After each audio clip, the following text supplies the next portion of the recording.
ahead of the government. And the next editorial deals with the 2008 Assam serial blast, which was carried out by the National Democratic Front for Bodoland. We have covered this issue in great detail on the 29th of January.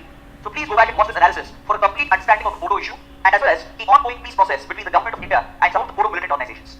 So last week, we had mentioned that the National Democratic Front of Bodoland was held responsible for the 2008 Assam serial blast, and the top NDMP militants, along with its leader, Ranjan, were convicted and they were waiting for their penalty to be awarded by the court.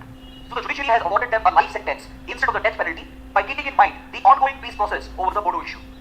And the editorial says that the judiciary has done the right thing by not awarding the death penalty because such a punishment would have caused a major crisis in the northeast and it would have disrupted the ongoing peace process. So the editorial appreciates the broad view taken by the judiciary in awarding the life sentence instead of the death penalty so that the ongoing peace process between the government and the Bodo rebels could proceed without any disruption and it would provide a long-term solution for the Bodo crisis. Now let's take a column to the editorial page. The column written by Harsh Mandar labels the ongoing NRC exercise in Assam as the National Register of Exclusion. He called the NRC exercise as an arbitrary process which will end up creating thousands of stateless people, and he labels the NRC exercise as the National Register of Exclusion. So first let's understand what is the NRC exercise and then we shall look at the arguments presented by the author. The National Register of Citizens is a list which contains the name of Indian citizens in the state of Assam. The list will basically make a distinction between Indians and non-Indians. It was first created in 1951 during the census, and right now the list is being updated under a Supreme Court monitored exercise. Recently the draft version of the NRC has been published and already thousands of them have been left out of the list, creating a humanitarian crisis in the region. So those who have been excluded as of now, they have been given another chance to appeal, and after the end of this appeal process, the final draft will be published which would distinguish between Indians and non-Indians. And if one has to prove their citizenship, they are expected to provide one of the 12 documents which have been listed by the government. Failure to produce these documents would automatically render you as a non-citizen. And the reason for conducting the NRC exercise is the problem of migration, especially illegal migration, that has been faced by the state of Assam.